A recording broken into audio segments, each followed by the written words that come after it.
Welcome in for a Guerilla Sports off-ice post-game show. Avs fall to the New York Islanders on the last game of their road trip. This show is brought to you by Trusted American. Trusted American's salary-based mortgage consultants want to help you get into a better interest rate and lower your monthly payments. Go to trustedamerican.com to see how much they can save you today. Hello and welcome in. Please do not leave your luggage unattended on the station.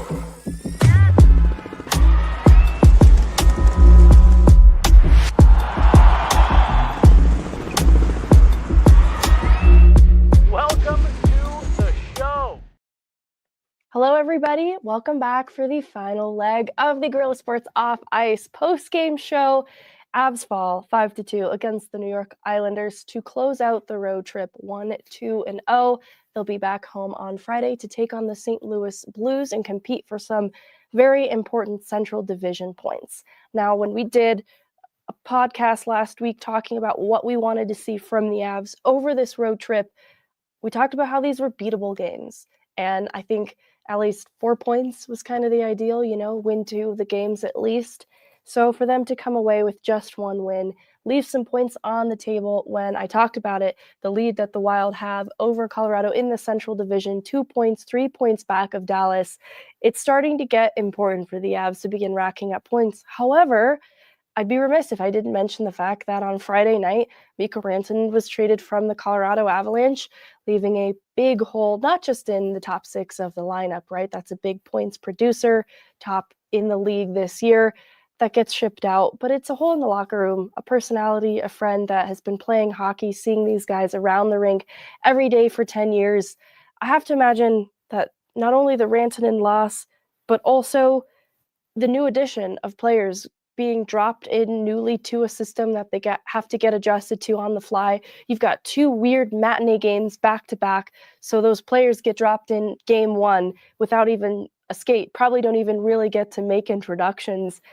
I imagine then the results are going to be a little bit weird, but through 2 periods of play, I didn't have huge criticisms for the Avs. If you go back and watch those intermission reports, I even liked the energy and momentum with where the Avs left off after the second period.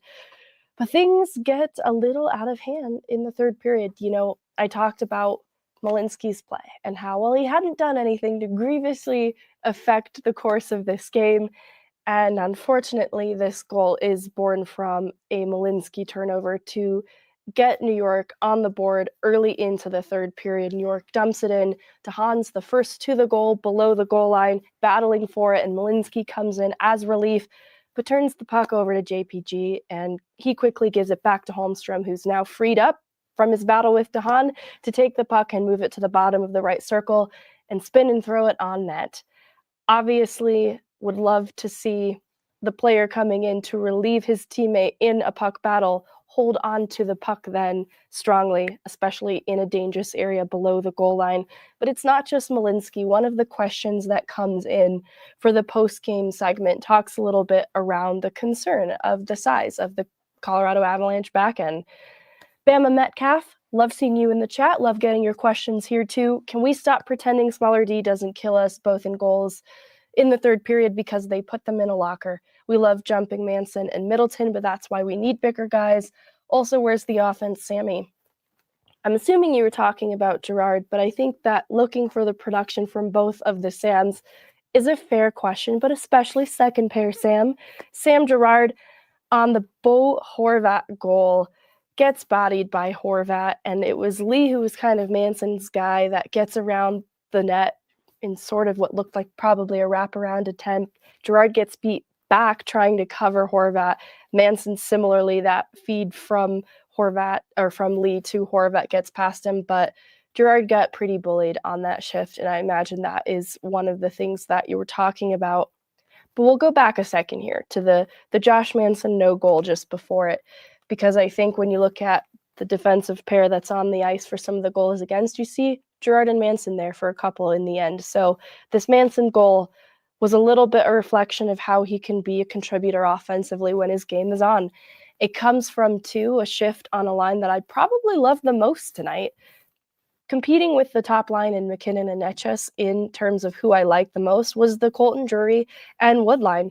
Colton was sort of a screen for Manson's shot from distance, and he beat Sorokin through traffic. Drury was in the crease, but made a point to move out.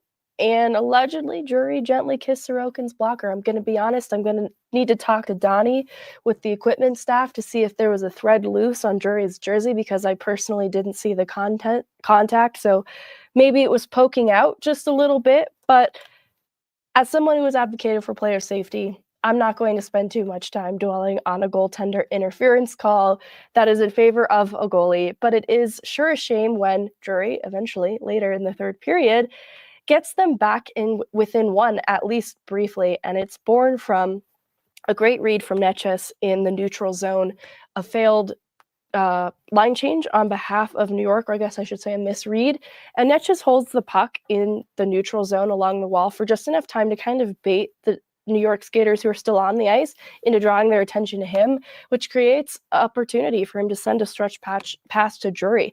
I love it. Back-to-back goals in games for Jack Drury, which is probably not on anybody's bingo card when you began evaluating the return in the trade. But on the whole, too, that line of Colton-Wood and Drury became one of my favorites. And it's happened pretty quickly. I said they'd take a little bit of time to get acclimated with Wood returning to play after missing 2 months, Drury being a new player. But I really liked the heavy forechecking presence from this line. And it led to a lot of pressure in the offensive zone. Obviously didn't result in a goal every time, but opportunistic from Drury to capitalize on the breakaway opportunity that opens up due to a failed change on behalf of New York. All right, let's start getting into some of these questions. We have post-game stuff that should be coming in soon. It looks like Jesse talked to Netchus and Blackwood. I'll keep you posted as we learn more about what some of those interviews might be available for our post-game show. But we've got a few things coming in the chat and a few things that I've bookmarked that you guys flagged to my attention before the game even wrapped up.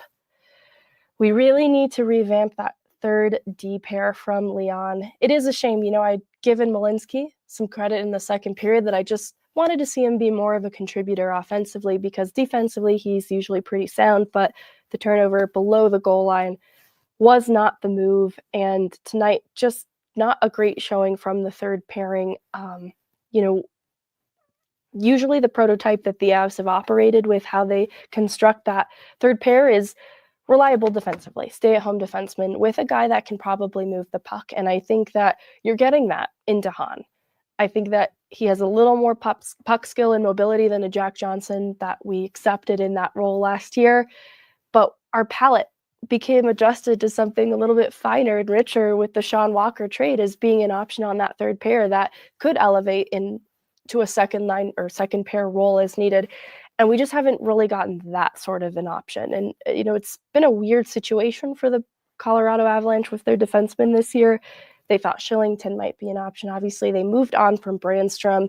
They bring Ludwig into the mix. They sign, Middleton. They extend him to an NHL contract past this year, give him some minutes, kind of the Andreas Englund experiment with Middleton now this year. And similar to Englund, I liked, what Englund did. I've liked what Middleton has done, but I actually don't know that the physicality's entirely the issue, but it does need to be well represented in the decor. I just think that Manson and Gerard both shared a little bit of the defensive errors, with Manson initially losing Lee behind the net in the play where Horvat also bodied Gerard. So I have mixed feelings about it, but what I do know is that I share in the sentiment that this is an area of the lineup that definitely needs to be addressed, because the trust just isn't there the way that it has been with previous third pairings that maybe none perfect in nature. At least there was a little bit more trust and reliability, or should I say consistency, like you knew what you were going to get on any given night. All right, let's look at some of these comments from Twitter from earlier. Avery talked about the record in January. Let me find it here. The Avs are now 6-7-2 in January, a spiral which will quickly lead them out of the playoffs. When will this team wake up? I don't want it to sound like I'm making excuses for them, because we're going to do our pyramid on Friday, and we're not going to hold back. This last 10-game segment leading up to Game 50, which we're now past a little bit, that was Boston, has not been my favorite, maybe even one of my least favorites, because beginning of the year, opening 10-game segment, it was goaltending, right? And health. And they're obviously not at full health, and they've just traded Mikko Rantanen. But even before that happened, it seemed like they resolved goaltending, and the team got a little bit lax in terms of what they were doing. On a nightly basis, the effort was mixed. You'd have some games, high performance, high energy, high effort, and they got the result, usually in a dominant fashion, but it'd be met with a stinker of a game, like that Chicago game, just going back to the road trip before. And they'd answer for it then with a great Minnesota game on the road, but then they don't answer for that well with the Minnesota game at home. And so the results have been so high and low, it's giving me whiplash. And I look at the schedule in January. I remember when I was looking at the schedule when it came out, I knew January was going to be a grind for me as a reporter. I think 15 games, 6 games on the road. And you look at where they're at in terms of games played. Usually the Avs are a team that have games in hand to make up at the end of the year, but they're among like the top 6 in the league in terms of games played already by this point in the season. So not only have they loaded up on the games, but it's in preparation for the 2-week break, which is a bit unconventional with 4 nations coming up. And so I think the way the schedule has played out in January in particular hurt them the most. I think a lot of this was a little bit exhaustion, a little bit fatigue, and it leads to poor behavior. Like it leads to guys trying to see where they can conserve. And the truth with the NHL is you can't. There's so much parity in the league that on any given night, the other team has a say in it. New York, a good team going into this, extends their win streak into 5 games straight. And they get contributions from some of their leading points getters, goal scorers. Bo Horvat ahead of tonight, 6-game point streak, was tied for the team lead in points. Puts his team on the map in the third period to help extend their goal lead on the Avs. So I am disappointed with the result of the road trip. I'm disappointed with the result in January generally, especially looking at that last 10-game segment from the Avs that I alluded to. We'll definitely break it down in the pyramid as well. But I think that there's a little bit with scheduling here that I'm trying to factor into how harsh I am in my assessment of them. And then, of course, the gut punch of losing Mikko Rantanen, I think, plays a factor in this too. But again, they're running out of season. They are past game 50. And so they need to continue to secure their place in the standings by accumulating points, because there are teams around them and coming up behind them with games in hand. And I think their lead on the games or the teams behind them is pretty solid. But if they want to gain any ground in that central division battle at the top, that is when they need to start collecting points, stringing together wins, and at least have the results not be so varied. Like if you're going to lose, don't make it a 5-2 loss. It stings having that Manson goal called back, to be honest. It's like 5-3 feels a little easier to stomach. But either way, it just wasn't enough from the Avs tonight. Loved the Drury line. Loved Nichushkin and McKinnon again. Okay, goaltending from Blackwood. But, I want to call attention to that for a second, too, because one of those is an empty net goal, so we're not pinning that on him whatsoever. I'm looking up at our goals saved above expected here. All right, I don't think it's been updated yet. So I don't have the exact number, but I think tonight was just an average Mackenzie Blackwood night.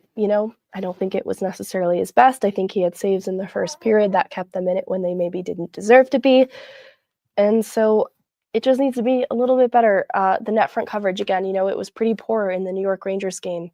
And there's a reason it comes back to haunt you if you don't address those bad habits. Like, you need to make the net front in front and below the goal line very difficult to play in those areas of the ice. They should be dangerous areas for New York and for, Rangers and Islanders both to play in. All right. I'm still waiting to see what the status is with Jesse. I know some of those interviews are already up on YouTube if you wanted to peel away and start watching them. But I want to keep talking about the game with you guys because I think it doesn't feel good, the result of the road trip. I see when will Ray Bennett be held accountable? I have liked the power play. I don't know what to tell you. The result obviously didn't come in tonight's game.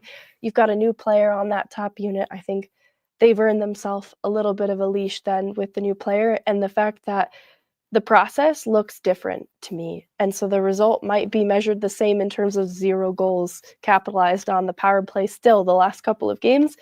but I'm really happy with the fact that the process looks really different. And it all boils down to Nichus as a player. Like, he doesn't just cycle the puck, he moves so much. There was an opportunity in the third period that was born from the speed at which Nichus cycles the puck. I have it here. Yep, it was a McKinnon shot on goal, but it was born from Nichus cycling the puck. He puts a wrister on net for Druin to collect and nab and slip right in the crease to McKinnon for a shot on net. Let's not forget, Ilya Sorokin's just a really great goaltender. And I look at the individual of Nathan McKinnon tonight, and that's where some of the concern around how does the loss of Mikko Rantanen, for example, affect the locker room. I'm looking directly at the rest of the leadership core. I imagine the people, especially McKinnon and Makar, who've been playing with him for so long, might be affected the most by it. And I look at the individual effort of Nathan McKinnon tonight. Let's see, he finishes with 7 shots on net and then 5 additional attempts either blocked or missed. It's a pretty impressive individual effort. Go down the lineup, the ice time distributed a little bit throughout again. I think the Mittelstadt line is one that we're going to circle back to as an area of concern. I liked what they did in Boston, New York as a line. I even didn't hate it at the start of tonight, but by the end of it, they just didn't get enough puck touches, and a lot of it was driven and led by Lehkonen. And beyond that, Persson and Mittelstadt really didn't get any, and they also led to some Corsi 4 events against. So it just didn't add to their ability to come back in this game because, again, it couldn't rest squarely on Nathan McKinnon's shoulders. Loved what Lehkonen did when he played up in the lineup a little bit. And honestly, like, Duren, briefly gets moved down to give Lehkonen a chance on the top line. Lehkonen was clearly going. That was maybe one of the other players that emerged as a standout in this game, specifically tonight. And so not even a total slight or knock on Duren, who I watched many times with a net front play, a passing play across the slot from McKinnon to Duren that was just stopped by a really great goaltender. I think back to the first period, another play like that I described from the third as well. So they've got intriguing pieces in the top 6, but there's a little bit of an anchor in Casey Mittelstadt not playing to expectation. Vaguely Sober says we got Sorokin. The PP looked miles better. That should be the title of this post-game show. I completely agree with you. Mittelstadt needs to figure it out, man. LA 94. He was okay offensively, but defensively he was atrocious. This stinks because I look back to the Mittelstadt that we saw post-deadline and then in playoffs, and we've since passed the point of like measurable games of good Mittelstadt. It was around close to 30 last year between playoffs, regular season, and then at the start of this year, I deducted 10 games because he had a good opening 10-game segment. We've seen now more bad from Mittelstadt than we've seen good. But because we've seen the good, there's this little string of hope. And when he was good, I didn't hate his defensive game. I felt like it had shades of Duren in terms of being a part of his game that I think could improve. I think, too, specifically, how he could be more of a threat in the offensive zone, physically. Like, he can be someone that engages and wins battles using a little bit of physicality, not something often attached to Mittelstadt as a player, right? I just haven't seen that enough this year. I think that he has been a little bit soft in his play. He's lacked a little bit of confidence at times, and it takes a toll on the overall top 6 picture when you don't have a second line that poses any sort of threat. Lehkonen can try to single-handedly save it, but it's not going to be good enough. So we're just waiting patiently for Val Nicushkin to return. Bama Metcalf says, Bednar and leadership have to do better. No more excuses. As much as I granted them some excuses with the Mikko Rantanen trade being a huge shock to the system, what the team does, especially in the next couple games coming back at home, will say a lot about who they are and where they're at as a group. And honestly, the front office too. Like, it's interesting. They move on from Rantanen because there's a belief that they can win a cup without him, and it's not going to be easy, right? Nobody's saying that. And a lot of that boils down to who they currently have and the leadership at hand. And I think it's going to say a lot about them, how they respond to this game with the next couple games at home, because they'll have a few days to shake off the shock of the Rantanen trade. They'll get they're going to have the day off tomorrow, but they're going to get at least a full practice in. at home with some of their new teammates. And I'm going to start looking then for better results. And the excuse of the shock of the trade will no longer be there. And they only have themselves to answer to, and they'll be confronted with the reality of what this team is really made of. Cujo says, what the Avs really need to do is we got a Jesse! I'm here. Can you hear me? Are we all good? Yeah. Okay. That's not a bad. Well, you're coming in great. Perfect. Well, this is a great moment for me to jump in because you were just talking, Megan, about accountability and no more excuses for this group. Jared Bednar was not pleased with the result of this game, was not pleased with the results of the road trip. And look, I mean, he minced no words and said, we got to go. He said the playing a good game and not getting any points is getting really old for him. That if this team doesn't figure it out quickly, they're going to find themselves on the outside of a playoff spot looking in, and that there is no time for excuses. You know, he even kind of, I'm with you, Megan. This was such a you hope you'll never have another road trip like this one again with this kind of shock, coming at the very beginning of it. But Jared Bednar basically said, like, look, that doesn't work as an excuse this time of year. That the team played well, but he didn't like the fact that he doesn't like the chances they're giving up, and said we got to find a way to bury some. We got to develop more of a shooter's mentality. So I'm with you personally, Megan. After everything that happened, like, yeah, I'm looking to this, next little stand at home here and saying that's where you've really got to make sure that you're going and you can't leave anything on the table. But Jared Bednar was kind of a step ahead of us and said, nope, this is unacceptable right now. Because we played the games and we didn't get the results. And I get where he's coming from. You know, I think that when your organization goes through something like what the Avs did this past week, there's obviously going to be a ripple effect on that. But hey, look, you played 3 really good games on the road and you came up with 2 points. Just not enough. Okay, I see that you talked to Jack Drury, and that was one of my surprising, but in a good way, things to come out of this game. The Drury line as a whole, but obviously the individual game of Drury as well. How did that post-game go? What did you think of his night? You know, he was bummed, and what I really liked his night. I thought the line was good again. That was a line in particular that Jared Bednar called out specifically, saying it was fantastic, and I agree with him. I thought that line was really good, and I think that line is working well because the way that Jack Drury plays meshes well with guys like Miles Wood and Ross Colton. He's getting to the front of the net. He's creating havoc. We asked him about the goalie interference, and he kind of laughed and said, yep, I've had a few of those in the last couple of seasons, so I don't even know, what to think anymore. Mackenzie Blackwood had some really interesting thoughts on the goalie interference as well. But no, it was good to talk with Jack Drury. I think, like you, he's been a positive surprise so far. But what I liked about him was that he really didn't give much cadence to, oh, we just got to town, whatever. It was, no, tonight's a bummer. We were the better team. We didn't get the points. I think he's fit in really well, really quickly. And I think Marty Necas has been outstanding in the first 3 games. But again, I get where Jared Bednar's coming from. I can say all these good things about how these new players looked on this road trip or how well the Avs played. You and I said last week that they needed to come home from this trip no worse than 2-1. They go 1-2. You pick up 2 of a possible 6 points. So the new guys looking good. Jack Drury, I think, has been a positive surprise in these early days. But again, it just feels hard to even, I wanted to ask Jared Bednar more about that, but it felt hard to because they're not happy with the results that they've gotten. Yeah, I don't know where to pinpoint, right? Like, here's the 2 big areas of concern. So I'll let you decide how you want to approach this. Casey Mittelstadt in the second line and the defensemen, particularly outside of Taves and Makar. There's concern around how the back end performed tonight. Pick your guy, right? Gerard, Malinsky, to some degree Manson. So where are you at? Do you want to address Calvin the Casey DeHaan Mittelstadt in the room? The Calvin DeHaan, Malinsky, Manson, Gerard in the room?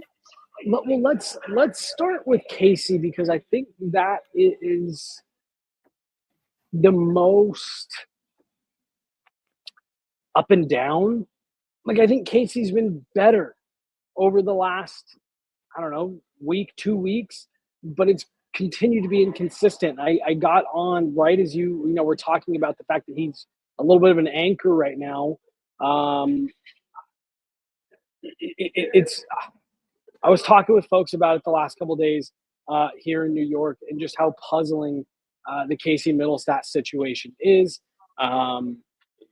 Looked like he was a really good fit at first, and then even at the beginning of this season, we've continued to see the flashes here over the last couple of weeks of the skill and the creativity and all of that. But then you have nights like tonight where he was basically ineffective. I do wonder, the Avs had to split up that line where he was finding some good results as a result of the trade. I wonder if you get Val Nicushkin back, if you're able to get him some more consistency. But Megan, what you don't want is your 2C to be reliant on who he's playing with. I'm not saying that Mittelstadt's got to, be the guy on this team, but he's got to be able to drive a line. And right now he can't do that. As for the defenseman of it all? Oh, I'm sorry. Yes. Megan, it's terrible. I went on Daily Faceoff. I believe is today Tuesday? Yeah, yesterday yesterday. Yeah, with Frank Saravelli and Tyler Yarmachuk. And they asked me, what is the Avs' number one need now that they've got a little bit of flexibility? And I said they need a defenseman, preferably a top 4 defenseman. And they both kind of looked at me a little surprised. And I said, look, this team has a problem on the back end right now. I think outside of Cale Makar, Devon Taves, Sam Girard most of the time, right now Josh Manson is not playing anywhere near the level that they need him playing at to be the true number 4. Calvin DeHaan and Sam Malinsky, I thought, were a disaster tonight. The play that leads directly to the second goal for the Islanders is 2 soft plays. One from Calvin DeHaan, not continuing to take that puck around, but instead trying to stop it, pin it against the wall for some reason, but can't hold it at all. And then a really soft flip of the puck around the boards from Sam Malinsky that leads directly to the goal. This group, Jared Bednar mentioned that he doesn't like the looks that they're giving up. That's the kind of stuff he's talking about. This team carries play for 15 minutes, and then you make a soft play like that on the heels of not being able to bury your own chances when you're going to give away grade A's. Like we saw in a couple different instances tonight, it's going to end up in the back of your net. So I think the Avs have look, if you're looking for anywhere to say, ooh, this is a point of concern after the trade, oh man, this is something that's a problem. For me, it's the back end. I think Marty Neshitz has looked outstanding in these first 3 games, playing alongside Nathan McKinnon. I think he looks quick. He looks creative. He's got great vision. Him and Nate seem to be clicking right away. For me right now, it's not how do you replace Mikko Rantanen, it's how do you fix this back end. Then you can figure out what you're doing, in terms of scoring later. You got to keep the puck out of your own net. Mackenzie Blackwood, Scott Wedgwood are doing their jobs on a night like tonight. A couple nights ago in Boston, the Avs forwards are carrying play the way that you want them to. Right now, it's the way that you're defending. All right, I've got 2 more things for you before I send you on your way. Wanted to address Blackwood. It felt like, despite the outcome, it's 5-2, one of those an empty net goal. He's maybe looking a little more human, but still a good performance that gives them a chance to win, particularly with some saves that the Avs probably didn't deserve to get in the first period.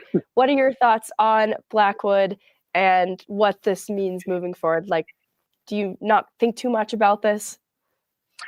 Megan, for me, he's still, what's the phrase you and I have used probably 50 times this year? Make all the saves you should, a couple of saves you shouldn't. To me right now, Blackwood's still making almost all the saves he should. Maybe you want that first one back a little bit. But that's an Anders Lee chance from 3 feet out. He's making the saves that he should. None of these are like, ooh, the Avs are behind because that was a soft goal. Like you said, he's looking a little bit more human. We knew that he would eventually give up more than 2 goals in a game, right? But to me, it just kind of underscores the defensive issues where, like I said, Mackenzie Blackwood is giving you still quality starts. You're generating enough shots in offense. Yes, you're not finishing. Jared Bednar called out needing a better shooter's mentality specifically from that top group. But when you're going to be giving away those grade A's, to me, I don't have any issue with Mackenzie Blackwood to answer your question. Just real quick, I did see from Bagley, we got a super chat in just a couple of minutes ago. He was talking about Jack Drury in the faceoff circle. This was the one part I wanted to circle back to it when I was talking about it at the time. Hey, this is one thing with Jack Drury. The dude can win a draw. I'm glad you mentioned it because Chris McFarland talked about the potential upside for Drury, and that is one of the key things that is no secret for the Avs. They are just not very good in the dot. And you look at some of the lack of success on the power play, and you can almost point it to, well, they are not going to win the draw in the O-zone, so the entry needs to be good. Which leads me to Marty Necas and him being a zone entry machine. His speed and skill to move the play north and gain the zone is pretty impressive. You already touched on what you liked about Necas, so definitely address that more if you want to. But I actually also wanted to ask about the tone in the room. You talked about Bednar being really dissatisfied with this result. What was the sense you got from the players too? Yeah. So, let's start there. Dejected. That's the best word I can use to describe the locker room. Nathan MacKinnon sat in his stall, mostly dressed. He was the last one out, except for the goalies, which goalies, right? Yes. So Nate was the last one out other than the goalies, and he sat there mostly dressed for basically the entire time. Nate's usually one of the first guys out. And I mean, really just kind of sat there staring blankly. When we walked into the locker room, that was a lot of what we saw. There was still a lot of guys in there, just kind of slowly getting undressed. I think really disappointed. I think, when we talked to the guys after the Ranger game, the spirits were up because it was, hey, we needed to get that one out of the way. We needed that for, morality reasons. And I think they got it. And I think had they gotten the win here tonight, it would have been, all right, we're turning this new page here. We've got some results. We feel good about where we're at.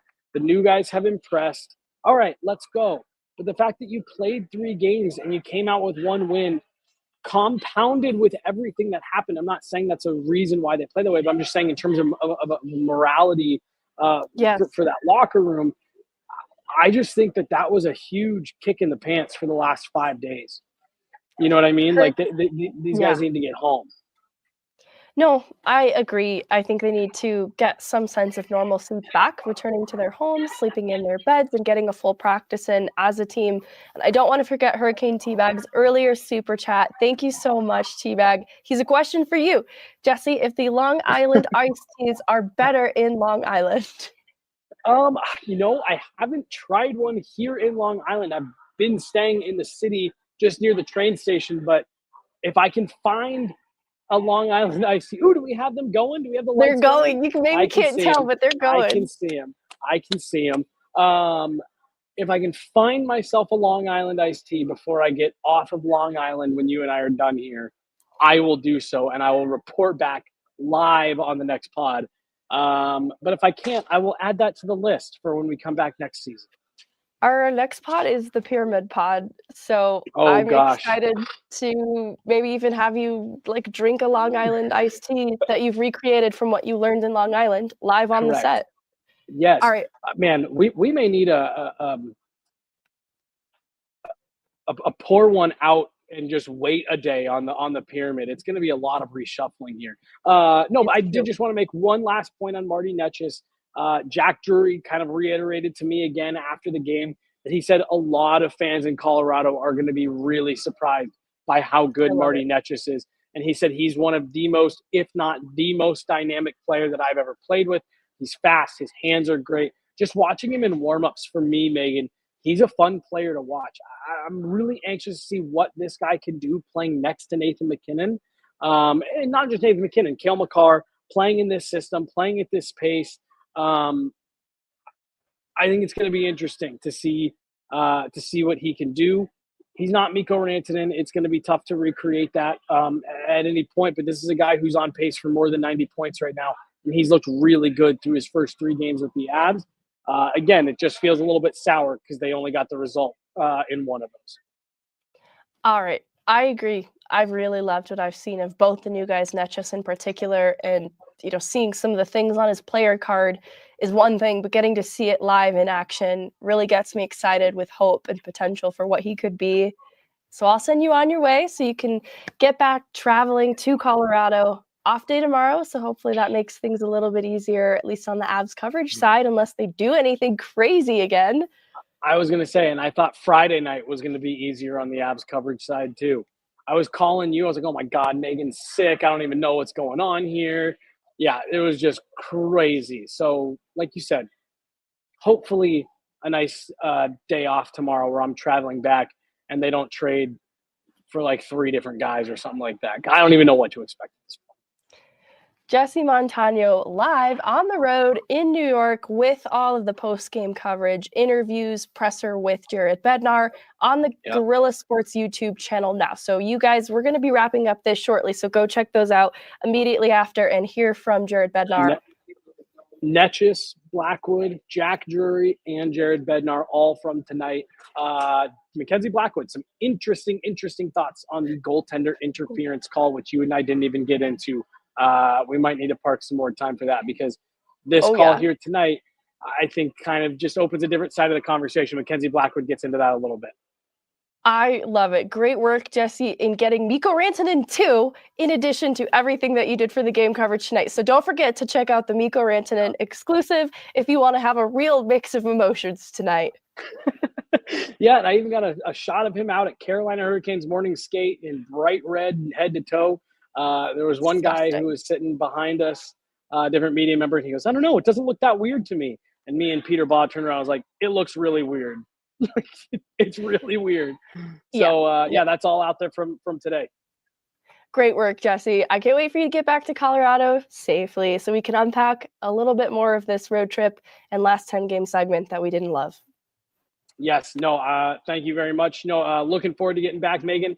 Loved all the shows tonight. Was tuning in all night. You were great. Absolutely loved it. Looking forward to getting home with you. And I think we're going to have quite a bit to chat about. Absolutely. All right. Safe travels back, Jesse. Thank you so much. See you, Megan. Thanks, guys. All right, everybody. I do want to remind you that if you can't have a Long Island iced tea, you can have a 7 Brew coffee. It's a one-of-a-kind drive-through and walk-up experience with a fast and friendly crew that is waiting to serve you from rich, bold coffee to refreshing energy drinks, smoothies, teas, and milkshakes, and more. 7 Brew has you covered with over 20,000 flavor combinations. There's a perfect drink for everyone.